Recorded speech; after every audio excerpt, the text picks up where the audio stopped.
Hello all, this is John from EastCoastArmory.com, and I'm here today with a project start and unboxing video of this SDKFZ 222 German armored car. For this project, I will be using a base kit which will be a 1/6 scale Panzer I laser cut plastic styrene kit. For those who don't know, Panzer I is a 1/6 scale small-time manufacturer of 1/6 scale kits.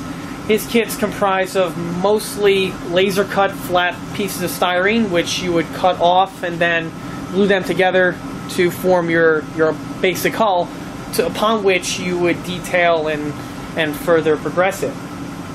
Not many of these kits were produced, and I believe he made a few different types of vehicles. He made the 222, he made, I believe, a Panzer IV, and possibly, I think, a Jag Panther, but I could be mistaken. I acquired this kit in this condition about a year or two ago, and I figured this is the perfect time to build one, especially since this will be probably the last German tank that I do in this early war theme that I kind of fell into. First of which being my initial production Leningrad-style German Tiger I. Second of which was my last Panzer II Alpha B. And this 222 will follow suit in the same manner. Just like my Panzer II unboxing, this kit has been in storage for about a year or so, and I haven't really opened it up, with the exception of when I first received it, just to see if anything was cracked or not. Which it wasn't. That's why it's been in storage ever since. So let's go ahead and start digging in to see what exactly these kits give you. Digging into the box, hopefully I could get this all in frame, because these are very large panels. And there we have it. This is what the kit is comprised of. As we can see, it's one very large one-piece sheet of probably 1/8 inch thick styrene. Everything has all been laser cut, and here go all the parts. Down here, this is the hull side for the one side of the car. This here would be the floor, right here. This here is that armored piece in the back that protects or gets access into the tank's engine compartment. This would be the large bin that would be on the side. On the top and bottom here, running along the sides, this is the frame of the chassis. As you can see, the kit is very nice in the fact that they give you the chassis along with the hull as two separate pieces, so you could detail both. Here we have some visors, and this over here, these over here look like the grenade grills that go on the turret roof. Over here and over here, these appear to be the armored car's fenders, both front and rear. Going for the second piece of laser cut plastic, just like the first piece. Down here we have the other hull side. This here would be the roof. As you can see, the whole top of the armored car is laid out as such. Here goes the front plate for the top, where the visors would be for the driver. This is the roof. This is the hole here for the turret. I'm getting this all in frame. These four here are the hubcaps for the road wheels, which are not included with the kit. And here go the sides of the upper hull. And here goes the turret here. The turret is very angular on these, so it's nice that it's cut in this format so you can just glue it together.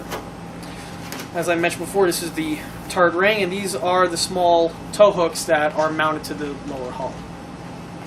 I put the plates on the table to get a better look at them without me having to hold up the whole plastic plate.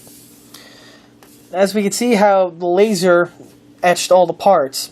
The laser cut clean lines through the plastic, as what's evident through here from this small little visor hatch here. the laser to keep the pieces secured to the runner, so to speak, we notice that there's small little snip points along the surface. Just by looking at this, I could say that the best way to remove the plastic from the surrounding will be to use the Dremel Multimax with the half moon attachment. That should easily be able to cut right through this material nice and cleanly and crisply without leaving any type of spludge or need to sand it any further.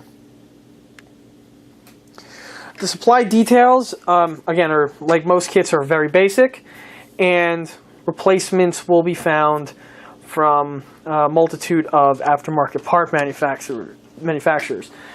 More information on this is to follow.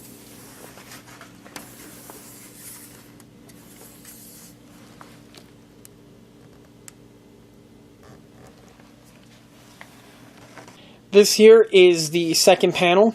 This is comprised mainly of the lower hull and the chassis. Again, this here is the lower frame. As we can see, there are no wheels or suspension components included with the set, so a new suspension will have to be tooled up and machined by myself. The fenders are again made out of this material. I feel that I'm on the fence whether or not to use these fenders or to replace them with sheet metal ones, which would be more to the correct thickness. This model also doesn't include a interior or a fighting compartment of any sort. Again, all that components and all that detail is going to have to be either scratch built or acquired through other means.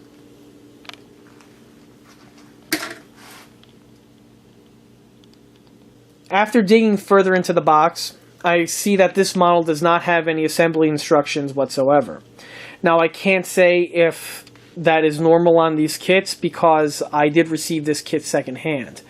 However, just by looking at the parts and the way they're laid out, you could kind of see that the parts are pretty much self-explanatory. However, I do recommend heavily relying on books as well as even maybe a 1/35 scale model to fall back on to, just to verify what you're doing.